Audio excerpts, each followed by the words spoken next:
الله فلا مضل له ومن يضلل فلا هادي له ونشهد أن لا إله إلا الله وحده لا شريك له ونشهد أن سيدنا ونبينا ومولانا محمدا عبده ورسوله أما بعد فأعوذ بالله من الشيطان الرجيم بسم الله الرحمن الرحيم وَلْتَكُنْ مِنْكُمْ أُمَّةٌ يَدْعُونَ إِلَى الْخَيْرِ وَيَأْمُرُونَ بِالْمَعْرُوفِ وَيَنْهَوْنَ عَنِ الْمُنْكَرِ وَأُولَئِكَ هُمُ الْمُفْلِحُونَ صدق الله العظيم.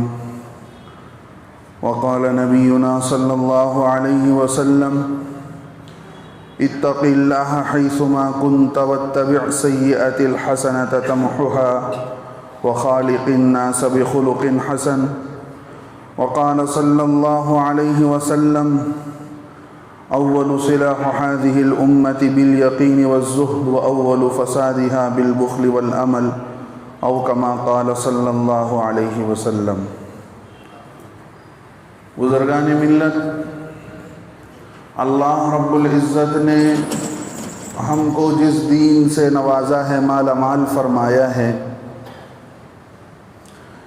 یہ دین دنیا کے اندر انسانوں پر بہت ذمہ داری کو ڈالتا ہے. اس دین کے ماننے والے، اس دین پر چلنے والے، اس دین پر ایمان لانے والوں کی ذمہ داریاں بہت بڑھ جاتی ہیں. آدمی کو اس دین کے متعلق اللہ رب العزت نے ہر موقع پر غفلت کی نیند سے جگایا ہے. دنیا کی اور قومیں اپنی زندگی کا مقصد کچھ بھی بنا لیں، لیکن اس امت محمدیہ صلی اللہ علیہ وسلم کی زندگی کا مقصد اللہ رب العزت کا بھیجا ہوا دین اور اللہ رب العزت کا عطا کیا ہوا دین ابراہیمی، اس کی کو سامنے رکھ کر زندگی گزارنا، اس پر عمل کرنا اور اس کو دوسروں تک پہنچانا اور اسی دین کے مطابق اپنے ماحول کو بنانا اس امت کا مقصد اور ذمہ ہے، فریضہ ہے. اور اس کے بارے میں اگر یہ امت مسلمہ سستی کرتی ہے، غفلت برتتی ہے، تو پھر اس امت سے اس بارے میں پوچھا جائے گا. جو جس لائن سے ذمہ دار ہوتا ہے اس کی ذمہ داری اتنی ہی بڑھ جاتی ہے. کوئی خاندان کا ذمہ دار ہے، کوئی گھر کا ذمہ دار ہے، کوئی اپنے محلے کا ہے، کوئی کسی ادارے کا ہے، کوئی کسی اور جگہ کا ہے. تو ہر ایک سے اس سے پوچھا جائے گا، ان کی ذمہ داریوں کے متعلق پوچھا جائے گا. جیسا اللہ رب العزت نے بتایا کہ ہم نعمتوں کے بارے میں سوال کریں گے. سب سے بڑی نعمت جو اللہ نے مجھے اور آپ کو دی ہے وہ دین ہے. اس دین کے مطابق بھی مجھ سے اور آپ سے پوچھا جائے گا، سوال کیا جائے گا. جو جتنا بڑا انسان دنیا کے اندر بنا پھرتا تھا، اس کو کھڑا کر کے اللہ تبارک و تعالی اس کے دین کے متعلق اس سے سوال کریں گے، اس سے پوچھیں گے کہ ہماری دین شریعت کو تم نے اپنی زندگی میں کہاں تک داخل کیا، اور اپنی زندگی کے بعد تم نے اپنے ماحول کے بنانے میں اس شریعت کو کتنا سامنے رکھا. اور یہ دین و شریعت تمہارے پاس امانت تھی. اللہ کے نبی صلی اللہ علیہ وسلم کی زندگی، آپ کی سنتیں، آپ کی باتیں تمہارے پاس امانت تھی، تو تم نے اس کو کتنا آگے بڑھایا. یہ امانت کو تم نے پیاسوں تک، جن کو ضرورت تھی اس امانت کی، ان تک پہنچانے میں تم نے کیا کردار ادا کیا. تو میرے دوستو بزرگوں، یہ وہ ذمہ داری تھی جس کو اللہ نے سارے مخلوق کے سامنے پیش کیا. یہ وہ امانت اس دین کی، اس قرآن کی، اس کتاب و سنت کی امانت اللہ نے سارے مخلوق کے سامنے پیش کیا۔ آسمانوں نے بھی اس ذمہ داری کو اٹھانے سے انکار کر دیا، زمین نے بھی اس ذمہ داری کو اٹھانے سے انکار کر دیا، دوسرے جانور چرند و پرند نے بھی کہا کہ ہم اس ذمہ داری کو اٹھا نہیں سکتے ہیں۔ انسان نے اس ذمہ داری کو قبول کیا ہے تو اس سے اس کے بارے میں پوچھا جائے گا۔ یہ قرآن کے اندر واضح طور پر بتایا گیا کہ ہم نے یہ ذمہ داری انسان کو دی تو انسان نے قبول کر لیا۔ تو یہ ذمہ داری بہت بڑی ہے، یہ دین بہت کشادہ ہے۔ ہم نے جو دین کا تصور لے رکھا ہے کہ جو ہمارے اوپر فرائض ہیں، نماز ہے، زکوٰۃ ہے، بیوی بچوں کے حقوق ہیں، رشتہ داریاں ہیں، اور کسی کی غمخواری میں مال خرچ کرنا ہے، یہ ہمارے تصور میں جو دین ہے اس سے آگے کی ذمہ داری ہمیں دی گئی ہے۔ ہمارا وجود دنیا کے اندر اسی لیے ہوا، اس امت محمدیہ صلی اللہ علیہ وسلم کو اللہ نے اسی لیے بھیجا کہ یہ امت دنیا کے اندر دین کو قائم کرے، دین کو قائم کرے۔ حضرات صحابہ رضی اللہ عنہم کی زندگی بتاتی ہے کہ انہوں نے نبی صلی اللہ علیہ وسلم کی باتوں کے سامنے اپنے کو کیسے حوالے کر دیا، اور کیسے اس دین کے خاطر انہوں نے اپنا سب کچھ لٹایا۔ ان کے گھر میں فاقے کیسے آتے تھے؟ کیا وہ کماتے نہیں تھے؟ باقاعدہ کماتے تھے، ان کی تجارتیں ہوتی تھی۔ اللہ کے نبی صلی اللہ علیہ وسلم بازار جایا کرتے تھے، بازار جا کر خود کاروبار کیا کرتے تھے۔ آپ صلی اللہ علیہ وسلم کی تجارت کی شہرت اتنی تھی، اسی وجہ سے خدیجہ بنت خویلد رضی اللہ عنہا آپ صلی اللہ علیہ وسلم کی تجارت، آپ کی امانت سے متاثر ہو کر آپ کو نکاح کا پیغام دیا تھا۔ آپ علیہ السلام تاجر کی حیثیت سے بھی بہترین تاجر، مارکیٹ میں جا کر بہترین مارکیٹنگ کرنے والے، صحابہ رضی اللہ عنہ بہترین تجارت کرتے تھے۔ لیکن جب تجارت کرتے تھے تو ان پر فاقہ کیسے آتا تھا، ان کے گھروں میں بھوک کیسے آتا تھا، ان کے بچے راتوں میں پانی پی پی کر کے ماں کی تسلی دینے پر کیسے سو جایا کرتے تھے۔ انہوں نے اپنی زندگی کا فرسٹ مقصد جو بنایا تھا وہ اللہ کا دین اور اللہ کے رسول کی باتوں کے سامنے اپنے کو لگا دینا۔ دور دراز سے لوگ دین سیکھنے کے لیے آ رہے ہیں مسجد نبوی میں، ان کے پاس کپڑا نہیں، ان کے لیے کھانا نہیں۔ اب جو صحابہ تجارت کر کے مال لے کر آتے ہیں انہیں حکم دیا جا رہا ہے انفق علیک، لوگوں خرچ کرو، خرچ کرنے والا خدا تم پر خرچ کرے گا، بچا بچا کر کے مت رکھو۔ اب جو دین سیکھنے کے لیے آ رہے ہیں انہیں کھلایا جا رہا ہے، انہیں رہنے کے لیے سامان مہیا کرایا جا رہا ہے، اور غریبوں کی جو ضرورت تھی وہ ضرورت کے لیے اپنا مال لگایا جا رہا ہے۔ اللہ کے نبی صلی اللہ علیہ وسلم کو حکم دیا گیا فلاں گاؤں کے اندر بادشاہ ہے جو لوگوں کو غلام بنا رکھا ہے، وہ آپ کے مشن کو کامیاب ہونے نہیں دیتا، اس نے آپ کے خط کو پڑھنے کے بعد بھی آپ کا جواب نہیں دیا، یہ خود بھی ایمان میں داخل نہیں ہوا، دوسروں کو بھی اندر میں آنے سے رکاوٹ بنا ہوا ہے، لہذا آپ اس پر جنگ کیجئے، لڑائی کیجئے۔ اللہ کے نبی علیہ السلام کے صحابہ لا کر جمع کر رہے ہیں، کوئی ستو لا کر جمع کر رہا ہے، کوئی جو ہے جو کا آٹا لا کر جمع کر رہا ہے تاکہ راستے میں اس جو کے آٹے کی روٹی پکائی جائے، ستو بنایا جائے، اور کوئی لا کر کھجور دے رہا ہے۔ ایک صحابی جن کے پیر معذور تھے مٹھی پر کھجور لا کر انہوں نے دیا تو اللہ کے نبی صلی اللہ علیہ وسلم نے اس جنگ میں جانے والے سامان جو جمع کر کے رکھا تھا اس پر بکھیر دیا۔ اللہ کے نبی صلی اللہ علیہ وسلم کو اتنی خوشی ہوئی کہ ایک پیر سے معذور آدمی میرے کہنے پر جنگ میں اللہ کے راہ میں جانے میں اتنا سب کچھ لگا رہا ہے۔ غرض سب سے پہلے ان کا مال لگتا تھا اللہ اور اس کے رسول کے کہنے پر، جو اس سے بچتا تھا وہ اللہ کے نبی صلی اللہ علیہ وسلم کے پاس آ رہے ہیں مہمان، مختلف انداز، جنگوں میں جنگ کے موقع پر، لڑائیوں کے موقع پر ان کا مال لگ رہا ہے، اور جو لوگ دین سیکھنے کے لیے آ رہے ہیں ان پر مال لگایا جا رہا ہے، اور جو لوگ جو ہے صفہ میں کچھ لوگ بیٹھے ہوئے ہیں جن کا گزارا نہیں ہے، انہوں نے اپنے گھر کو چھوڑ کر، اپنے وطن کو چھوڑ کر، ہجرت البات تھا، اپنا سب کچھ چھوڑ کر انہوں نے ہجرت کیا ہے، وہ صحابہ صفے پر بیٹھے ہوئے ہیں، چبوترے پر، ان پر خرچ کیا جا رہا ہے۔ مختلف مواقع پر خرچ اتنا ہوتا تھا تاکہ گھر کی گزارے کے لیے مال نہیں بچتا تھا۔ ہمارے یہاں کا سب سے بڑا کنسپٹ یہ ہے کہ بچایا جائے، ان کے یہاں کا سب سے بڑا ایم جو تھا کہ خرچ کیا جائے، خرچ کیا جائے۔ اس سے پہلے کہ جمعے میں نے آپ کے سامنے تفصیلی بات کی کہ مال خرچ کرنے سے کیسے بڑھتا ہے، مال بچا کر رکھنے سے کیسے کم ہوتا ہے۔ تو اللہ کے نبی صلی اللہ علیہ وسلم کے صحابہ رضی اللہ عنہم نے سمجھ لیا تھا کہ یہ مختصر دنیا ہے، چاہے عیش میں گزارو، کم روٹی دال میں گزارو، گزر تو جائے گا، لیکن اصل آخرت ہے، موت کے بعد کی زندگی ہے۔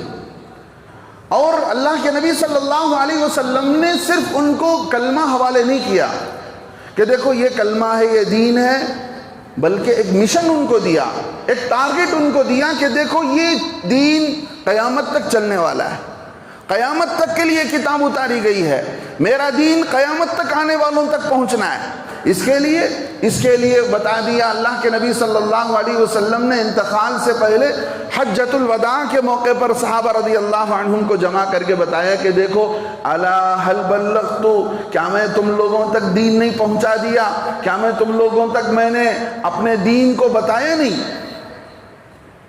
اللہ کے نبی صلی اللہ علیہ وسلم پر آیتیں اتری، رات کا وقت تھا، اللہ کے نبی علیہ السلام اپنے لیے پہرے دار رکھا کرتے تھے، چوکے دار، کہیں کسی کا حملہ نہ ہو جائے۔ اللہ نے آسمان سے آیتیں اتار کر بتایا کہ اے نبی صلی اللہ علیہ وسلم، اللہ رب العزت آپ کی حفاظت کا ذمہ لیتے ہیں، چاہے انسانوں کی شرارت ہو، جناتوں کی شرارت ہو، ہر ایک سے آپ کو بچانے والے ہم ہیں۔ ایک کافر کھڑا ہوا کسی موقع پر، اللہ کے نبی علیہ السلام جہاں تھے آرام فرما رہے تھے، وہاں گیا، اللہ کے نبی علیہ السلام سے تلوار پوچھا، اس ارادے سے کہ اللہ کے نبی علیہ السلام پر حملہ کیا جائے۔ تلوار جیسے ہی لیا، اس نے مارنے کا ارادہ کیا تو ہاتھ میں کپ کپی آ گئی۔ اللہ کے نبی علیہ السلام نے فرمایا شاید تم اپنے مقصد میں کھوٹے ہو، تمہاری جو تلوار سے جو مقصد ہونا چاہیے کہ دشمن پر حملہ ہو، تم جو ہے دشمن کے بجائے دوست پر حملہ کرنا چاہتے ہو، تم اپنے مقصد میں کھوٹے نظر آ رہے ہو۔ لہذا اس نے اللہ کے نبی علیہ السلام سے معافی مانگی۔ ایسا کئی مرتبہ ہوا، اللہ رب العزت نے آپ کی حفاظت فرمائی۔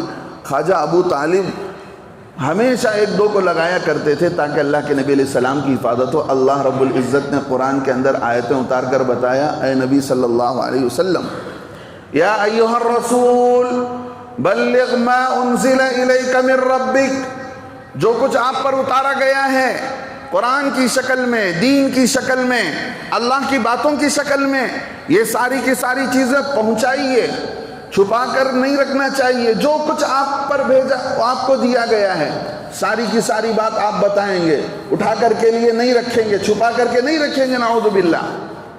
بلغ ما انزل الیک من ربک، آپ پہنچا دیجئے، لوگوں کو بتلا دیجئے۔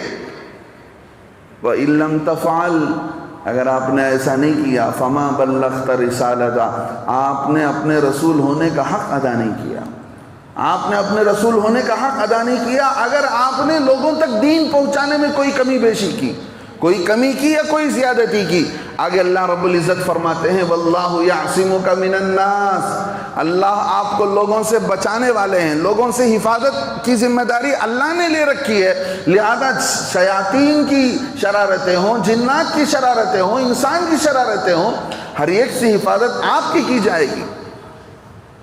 تو اللہ کے نبی صلی اللہ علیہ وسلم لوگوں کو دین پھیلا رہے ہیں، بتا رہے ہیں کہ یہ ذمہ داری ہے، یہ تبلیغ، یہ ذمہ داری ہے، لوگوں کو بتایا جائے، سمجھایا جائے۔ علماء نے لکھا ہے کہ جو کام فرض ہوتا ہے اس کی طرف لوگوں کو بلانا بھی فرض۔ آپ گھر میں نماز پڑھ رہے ہیں، آپ کا بچہ نماز نہیں پڑھتا، آپ کی گھر والی نماز نہیں پڑھتی، آپ کا اڑوس پڑوس نماز نہیں پڑھ رہے ہیں، ان کو نماز کی طرف ذمہ داری ہے، آپ کی ذمہ داری ہے، آپ پر فرض بنتا ہے کہ آپ ان کو فرض کی طرف بلائیں، نماز کی طرف بلائیں۔ اگر وہ آپ کے بلانے سے، آپ کے کہنے سے آپ سے ناراض ہوتے ہوں تو ناراض ہونے دیجئے، لیکن فرض کی طرف بلانا فرض ہے، سنت کی طرف بلانا سنت ہے۔ اگر سنت مؤکدہ ہے، جس سنت کے بارے میں اللہ کے نبی صلی اللہ علیہ وسلم نے تاکید فرمائی ہے، اس کی طرف بلانا سنت مؤکدہ ہے، واجب کام ہے، واجب کام کی طرف بلانا واجب ہے۔ یہ کسی ایک جماعت کا کام نہیں، کسی ایک خاص آدمی کا کام نہیں۔ وَلْتَكُمْ مِنْكُمْ أُمَّةٌ، لوگوں تم میں سے ایک جماعت ایسی ہونی چاہیے، يَدْعُونَ إِلَى الْخَيْرِ، جو لوگوں کو خیر کی طرف بلائے۔ اسی لیے علماء نے لکھا ہے کہ دعوت دو طرح کی ہوتی ہے، کہ ایک غیروں کو اسلام کی طرف دعوت دی جائے گی۔ اللہ کے نبی صلی اللہ علیہ وسلم کی زمانے سے آج تک اللہ کے بندوں سے اللہ وہ کام لے رہا ہے کہ اصل دعوت یہ ہے کہ غیروں کو اسلام کی طرف بلایا جائے۔ لیکن اب کیا کیا جائے کہ اپنے ہی اسلام سے دور ہیں، اپنے ہی مسجدوں سے دور ہیں، اپنے ہی نمازوں سے دور ہیں۔ دوسرا نمبر آتا ہے اپنوں کو اعمال کی طرف بلانے کا، ان تک دین پہنچانے کا، ان کو اللہ اور اس کے رسول کی طرف دعوت دینے کا۔ یہ ذمہ داری بنتی ہے اس امت کی۔ اللہ رب العزت نے ہر زمانے میں یہ کام لیا، ہر زمانے میں اللہ رب العزت نے الگ الگ شکلوں سے کام لیا۔ جس زمانے میں جس انداز کی ضرورت تھی اس چیز کو اللہ رب العزت نے پھیلا دیا۔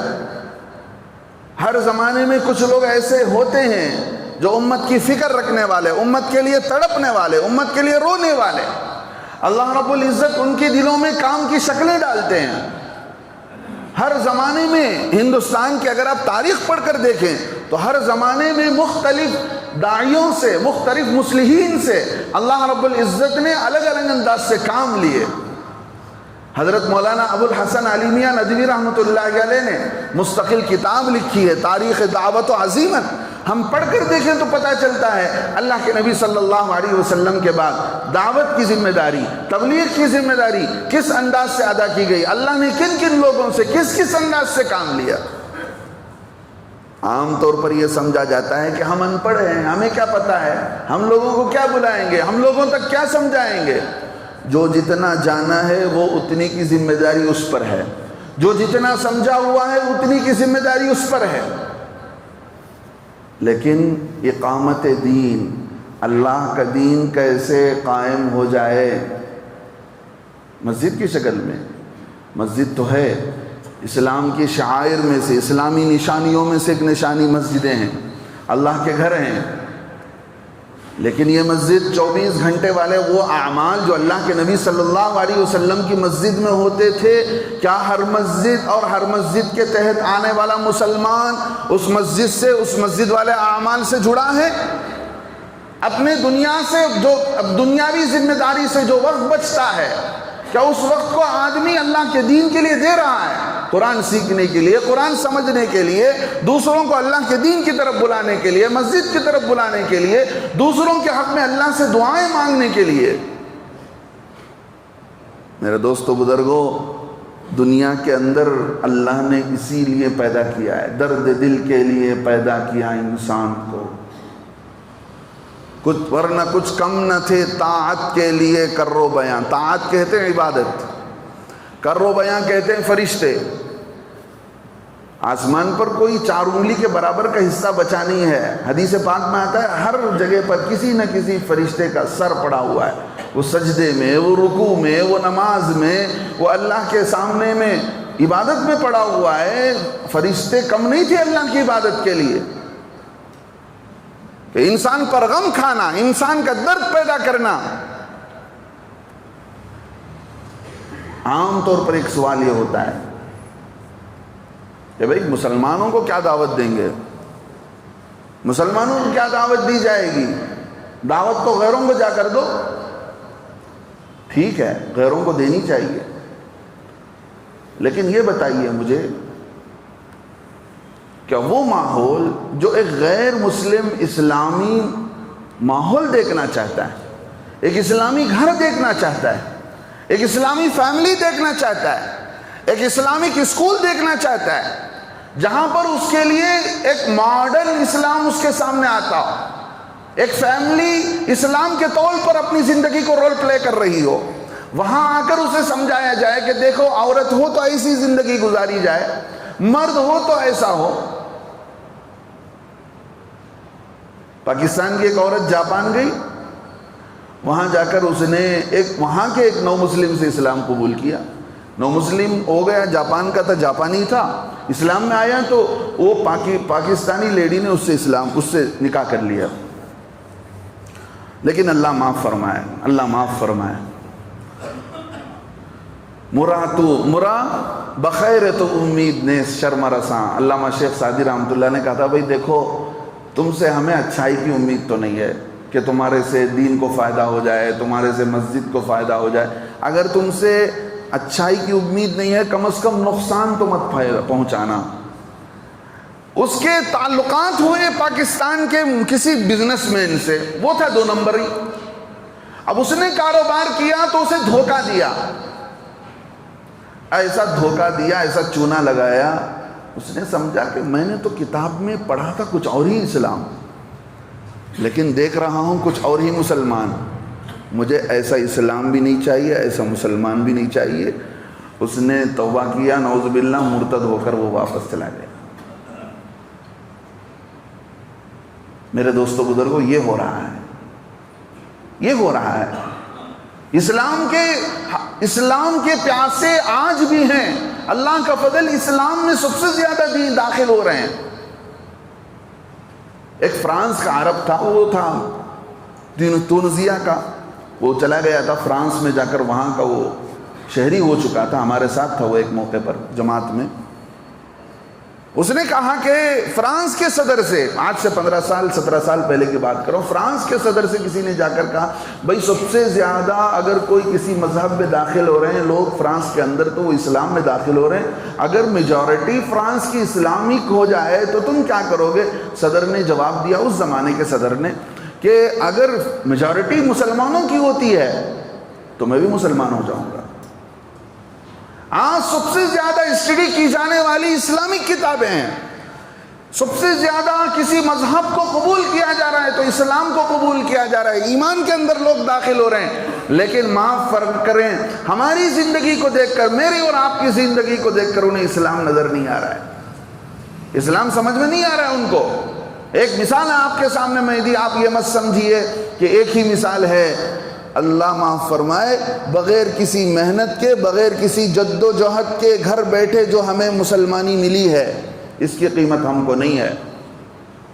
یہ بات میں نہیں کہہ رہا ہوں، اس سے پہلے بھی میں نے جمعے میں کہا یہ بات، حضرت عمر رضی اللہ عنہ نے فرمایا تھا ما قدر الاسلام الا من عاش فی الجاہلیتی، لوگوں اسلام کی قدر اس شخص کو نہیں ہے مگر جو شخص کے جہالت کی زندگی گزاری، جس نے بتوں کی پوجا پاٹ کی، اللہ نے اسے ہدایت دی، اسلام کے اندر آیا، اسے ایمان کی قدر، اسے دین کی قدر۔ صحابہ کے زمانے کی بات انہوں نے حضرت عمر رضی اللہ عنہ نے نقل کی۔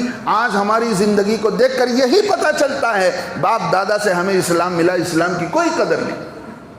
معاف کیجئے گا، اسلام کے ہمارے ہاتھوں سے اسلام جتنا مس یوز ہو رہا ہے، اور ہمارے ہاتھوں سے اسلام کی جتنی شکل و صورت بگاڑی جا رہی ہے اتنا کسی اور کے ہاتھوں سے نہیں۔ اس لیے ضرورت پڑتا ہے کہ اپنوں کو بنایا جائے، اپنوں کو سدھارا جائے۔ حضرت مولانا الیاس صاحب رحمۃ اللہ علیہ آج سے 100 سال پہلے ایک کڑن، ایک فکر رکھنے والے، کاندلہ ان کا علاقہ تھا، ان کی نانی بڑی دیندار، تہجد گزار، پرہیزگار تھی۔ ایک گاؤں سے دوسرے گاؤں کے لیے ایک بارات آئی تھی نکاح پڑھانے کے لیے۔ ان کی نانی نے سوچا کہ بھئی ہمارے گھروں سے دین جاننے والے، دین پر چلنے والے علماء حفاظ کی کمی ہو رہی ہے، اس لیے آج جس کا نکاح مولوی صاحب نے پڑھایا ہے، جو فلاں گاؤں کے امام ہیں، ان سے بلایا، بات چیت کی۔ حضرت مولانا اسماعیل صاحب رحمۃ اللہ علیہ، جو مولانا اسماعیل صاحب کے، مولانا الیاس صاحب رحمۃ اللہ علیہ کے والد تھے، اپنی بیٹی کا نکاح اس مولانا سے کرا دیا تاکہ دینی مزاج رکھنے والے، اللہ کے نیک بندے خاندان میں پیدا ہوں، دین کے محافظ پیدا ہوں، علماء حفاظ پیدا ہوں۔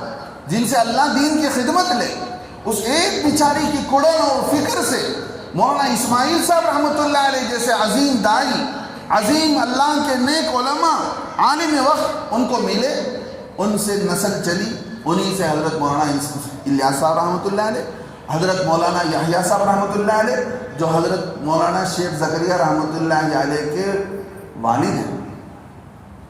مولانا یحییٰ صاحب رحمۃ اللہ علیہ بڑے بھائی تھے، مولانا الیاس صاحب چھوٹے بھائی تھے۔ مولانا اسماعیل صاحب رحمۃ اللہ علیہ ہوتے ہوتے اس علاقے میں آئے، بنگلہ والی مسجد میں، وہاں آ کر انہوں نے امامت کی ذمہ داری قبول کی، وہاں امام بنے ہوئے تھے، اور اس مسجد اور وہاں کی حکومت نے اس وقت میں بڑی زمین دی تھی ان کے ذمہ میں۔ یہ پورا علاقہ اس وقت میں پرانی دلی کا تھا، لوگ کوئی آتے جاتے نہیں تھے، لیکن یہ جاتے تھے، دور دور جاتے تھے۔ قریب میں میوات کا علاقہ تھا، وہ میوات راجپوت تھے، لیکن اسلام میں داخل ہوئے تو ابھی ان کو صحیح اسلام نظر نہیں آیا، تو وہ ایسے تھے، ان کے حالات لکھے ہوئے کتابوں کے اندر، اپنے کو مسلمان کہتے تھے لیکن گوبر کا پتلا بناتے تھے، ناف کی جگہ میں گڑھے بنا کر اس میں دودھ ڈال کر اس دودھ کو پیتے تھے اور اس پتلے کی پوجا کرتے ہوئے اپنے کو مسلمان کہتے تھے۔ یہ حالت تھی میوات کے علاقے کی۔ اب یہ مولانا اسماعیل صاحب رحمۃ اللہ علیہ چلتے پھرتے جا کر ان کو لے آتے، مسجد میں بٹھاتے، دین سکھاتے، راتوں میں اللہ سے روتے، تو ان کی دعاؤں کی برکت اللہ نے وہ فکر اور وہ غم حضرت مولانا اسماعیل صاحب رحمۃ اللہ علیہ کے دلوں میں ڈالا۔ اب مولانا الیاس صاحب رحمۃ اللہ علیہ کے دلوں میں ڈالا تو وہ فکر اور وہ درد مولانا الیاس صاحب رحمۃ اللہ علیہ کے اندر آئی، تو وہ اللہ سے مانگنے والے، اللہ کے لیے چلت پھرت کرنے والے، اور ان کی کڑن سے، ان کی فکر سے ایسی جماعت وجود میں آئی، ایسے وقت میں وجود میں آئی جس زمانے میں بڑے بڑے اہل اللہ اس امت کی اصلاح کی فکر سے، اس امت کے سدھار کے بارے میں نامایوس ہو چکے تھے کہ یہ امت اب سدھر نہیں سکتی ہے۔ میں تاریخی باتوں کو آپ کے ہیڈ لائن کے طور پر پیش کر رہا ہوں، ورنہ گھنٹوں بولا جا سکتا ہے اس بارے میں۔ جامعہ ملیہ تھا، اور ادھر علی گڑھ یونیورسٹی تھی، حضرت مولانا الیاس صاحب رحمۃ اللہ علیہ میوات بھی جاتے، ادھر پڑھے لکھوں پر بھی محنت ہو رہی ہے، ادھر کمزوروں پر بھی محنت ہو رہی ہے۔ حضرت مفتی کفایت اللہ صاحب رحمۃ اللہ علیہ، حضرت مولانا اشرف علی تھانوی رحمۃ اللہ، بڑے بڑے جلیل القدر علماء، ان کے سامنے اپنے کام کو ترتیب دے کر سامنے رکھ دیا کہ دیکھو آپ اگر اجازت دیں تو میں اس کام کو آگے بڑھاتا ہوں، ورنہ میں۔ انہوں نے کہا کہ آپ کی بات صحیح ہے، لیکن اس زمانے میں جو دین پر چلنے کے لیے، نماز پڑھنے کے لیے کوئی تیار نہیں، آپ یہ کہہ رہے ہیں کہ اپنی جان لے کر، اپنا مال لے کر جماعتوں میں کوئی جائے گا، ایسا کیسے ہو سکتا ہے؟ قلندر ہر چہ گوید دیدہ گوید، اللہ والا جو کچھ کہتا ہے بہت دور کی دیکھتا ہے۔ انہوں نے کہا حضرت اگر ہو جائے ایسے، اللہ قبول کر لے، تو کہا بہت اچھی بات ہے۔ اللہ نے اس دعوت و تبلیغ کی محنت کو آگے چلایا، آگے بڑھایا۔ بڑے بڑے لوگ جو اس زمانے میں خانقاہوں سے، اہل اللہ سے کٹے ہوئے تھے، جن کی زندگیوں میں جہالت، جیسے میں نے ایک مثال دی، بیٹی کا حق دینے کا تصور ہی نہیں تھا ہندوؤں کے اندر، وہی طریقہ اس زمانے میں ان کو وہ علاقوں کے اندر تھا کہ نہ بیٹی کا تصور، نہ بیٹی کو حق دیا کرتے تھے، ظلم اور زبردستی بہت زیادہ، مسلمان اپنی تہذیب سے بالکل ہٹ چکے تھے۔ میوات کے اندر پنڈت آ کر مسلمانوں کا نکاح کراتا تھا۔ یہ حالات تھے۔ اللہ نے اس ایک آدمی کے رونے کو، تڑپنے سے، میرے دوستو بزرگوں، یہ دعوت و تبلیغ کی جو شکل آج آپ کو نظر آ رہی ہے، اللہ نے اس زمانے سے اس کو شروعات کی۔ 1965 میں جب یورپ کے لیے پہلی جماعت نکلی، پورے یورپ کا سفر کر کے جب دارالعلوم دیوبند آئے، تو اس زمانے میں دیوبند کے محتمم صاحب کے پاس آ کر اپنا سارا کارنامہ سنایا کہ حضرت یہ پورا ہمارا سفر ہوا، یہ کارگزاری ہوئی، یہ فائدہ ہوا، یہ فائدہ ہوا۔ حضرت قاسم نانوتوی رحمۃ اللہ علیہ، مجاہد آزادی، ان کے پوتے مولانا قاری طیب صاحب رحمۃ اللہ علیہ تھے، بڑے عمر دراز ہو چکے تھے۔ انہوں نے کہا کہ بھائی مجھے بٹھا دو۔ انہوں نے ساری قصے سننے کی، ساری باتیں سننے کے بعد درد سے اپنا شعر کہا، غزل اس نے چھیڑی ذرا ساز دینا، میری عمر رفتہ کو آواز دینا۔ کاش کہ میری زندگی بھی مجھے مل جاتی، میں بھی ان لوگوں کا حصہ بن جاتا، میں ان لوگوں کے ساتھ چلتا۔ تو میرے دوستو بزرگوں، آج عوام کے لیے، جنرلی پبلک کے لیے اللہ رب العزت نے اس دور کے اندر ایک بڑے نفع والا کام ایسا چلایا ہے، آپ اندازہ نہیں کر سکتے۔ یہ تھوڑا دیکھنے میں سادہ سیدھا کام ہے، کچھ غریب چل رہے ہیں، کچھ سادے سیدھے لوگ چل رہے ہیں، اپنے ساتھ جو ہے سامان موٹا اپنا بچھونا لے کے چل رہے ہیں، دیکھنے میں سادہ سیدھا ہے، لیکن اللہ نے اس کی بڑی تاثیر رکھی ہے۔ تفصیل میں جانے کا موقع نہیں ہے، اللہ نے یہ ذمہ داری دے رکھی ہے۔ اسی ذمہ داری کو ادا کرنے کے لیے اللہ نے اس امت کو بتا دیا کہ یہ دین تمہارے حوالے ہے، اب تم اس دین پر چلو۔ کیسے کیسے لوگ، میں خود جانتا ہوں، قطر کا ایک شہزادہ اپنی فلائٹ سے آیا، بہت دنوں تک اس کی فلائٹ ہمارے بنگلور کے ایئرپورٹ میں رکی ہوئی تھی، وہ جماعت میں چلا۔ کتنے ایسے مسلمین جن کا درس ہوتا ہے، جن کا درس حدیث ہوتا ہے، ایسے مسجد نبوی کے اندر جن کا درس حدیث ہوتا ہے، اللہ کا فضل، ایسے لوگ حج کی چھٹیوں میں آئے، ہم نے خود دیکھا، ہمارا ان کے ساتھ چلنے کا موقع ہوا۔ یہ اونچے سطح کے لوگ تھے، وزارت کے اعتبار سے، منصب کے اعتبار سے، علم کے اعتبار سے، اور جن لوگوں کی زندگی سے دین نکل گیا، جن لوگوں کی زندگی سے دین نکل گیا، یہ میں عربوں کے ان لوگوں کی بات کہا جو جن کی زندگی کے اندر منسٹری ہے یا بادشاہت ہے یا علم ہے، ورنہ جو لوگ عربوں میں جن کی زندگی سے دین نکلا، ہم اندازہ نہیں کر سکتے کہ وہ کتنے دور نکلے۔ امریکہ کے اندر جو عرب گئے، ان کو یہاں سے عرب خط لکھتے تھے کہ بھائی دیکھو، اس مرتبہ کا جو رمضان آیا ہم نے بڑے مزے کیے، ہم نے 30 روزے رکھے، تراویح پڑھی، قرآن سنا۔ تو امریکہ کے عرب ان کو جواب دیتے تھے کہ آپ کے خط کے آنے سے پتہ چلا کہ ہمیں رمضان آ کر چلا گیا۔ یہ حالت تھی اس زمانے میں عربوں کی، جو جس ماحول میں گئے اسی میں ملوث ہو گئے، اسی کے حوالے ہو گئے۔ ایک محنت ہے جس کے ذریعے سے اللہ رب العزت، جس کے اندر جو صلاحیت ہے، اللہ اس کی صلاحیت کے اعتبار سے کام لیتے ہیں۔ اگر کوئی بے دین ہے، جاہل ہے، وہ اللہ رب العزت اسے اعمال سے توفیق دیتے ہیں، اپنے گناہوں سے، اپنی زندگی سے نکل کر آنے کی، توبے کی توفیق ہوتی ہے۔ کارگزاری اگر میں بتاتا چلوں تو بہت لمبا قصہ ہے، آپ حضرات سے گزارش یہ ہے، آنے والے ہفتہ اتوار کو ہمارے پورے اس علاقے کا اجتماع ہے، کل صبح 9 بجے سے ہماری مسجد سے سواری کا انتظام کیا گیا ہے۔ آپ دل کھول کر آگے بڑھیں، اللہ نے اس سے بہت کام لیا ہے۔ ویسے کمی بیشی ہر جماعت کے اندر ہے، کس سے غلطیاں نہیں ہوتی ہیں، کس سے غلطیاں نہیں ہوتی ہیں، غلطیوں سے کون پاک ہے؟ جتنے بڑی جماعت کو لے کر چل رہا ہے، جو جماعت جتنا بڑا کام لے کر چل رہی ہے، اس کے اندر اتنی بڑی کمی زیادتی ہے، انسان کے ساتھ بھول چوک لگا ہوا ہے۔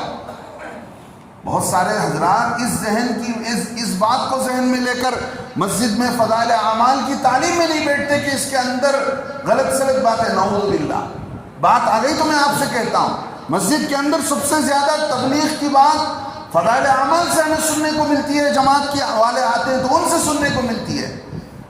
اگر فضائل اعمال کے اندر ضعیف حدیثیں ہیں، بعض لوگ سننے کو ملا اسی بات کہ بعض لوگ علماء سے بھڑ گئے، یعنی امام صاحب سے بھڑ گئے کہ بھئی یہ بات آپ یہ حدیث کیوں پڑھتے ہیں، اس کے اندر غلط سلط باتیں، نعوذ باللہ کوئی غلط سلط بات نہیں۔ آپ اس کتاب کو اٹھا کر دیکھیے، 150 سے زیادہ کتابوں سے انہوں نے ساری باتوں کو لیا ہے، بیکار ادھر ادھر کی بات نہیں ہانکتے، کوئی بات بے سند بے حوالہ نہیں ہے، آپ اٹھا کر پڑھیں۔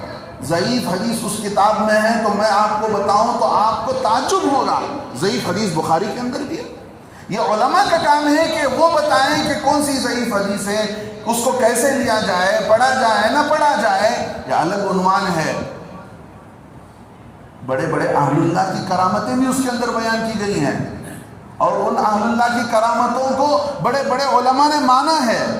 جن علماء اہل حدیث کو اس سے اعتراض ہے کہ بھئی اولیاء اللہ سے جو باتیں ہوئی ہیں وہ صحیح نہیں ہے، ایسی بات نہیں ہے۔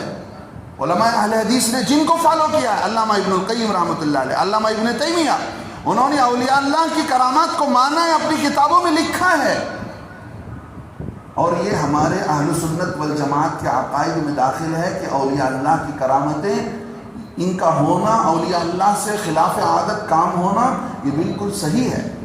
تو میرے دوستوں بزرگوں، ایک الگ عنوان تھا، بات آ گئی تو میں کہہ رہا ہوں، وسعت قلبی کے ساتھ آپ اللہ کے دین کی فکر کو لے کر اللہ رب العزت نے جو ایک توفیق دی ہے، تو اس موقع پر آپ جو ہے اپنا 2 دن کا وقت نکال کر آئیں۔ بہت سارے ساتھی اللہ کا فضل ہے اس میں محنت میں لگے ہوئے ہیں، آپ بھی ان کا حصہ بن جائیے۔ اللہ رب العزت، یہ دنیا کبھی بھی ختم ہونے والی ہے، اس سے پہلے کہ یہ دنیا کے حوالے ہم ہو کر ہم ختم ہو جائیں، اللہ کے دین کے حوالے ہو جانا چاہیے۔ اللہ سے دعا ہے اللہ تعالی ہمیں عمل کی توفیق نصیب فرمائے، آمین وآخر دعوانا۔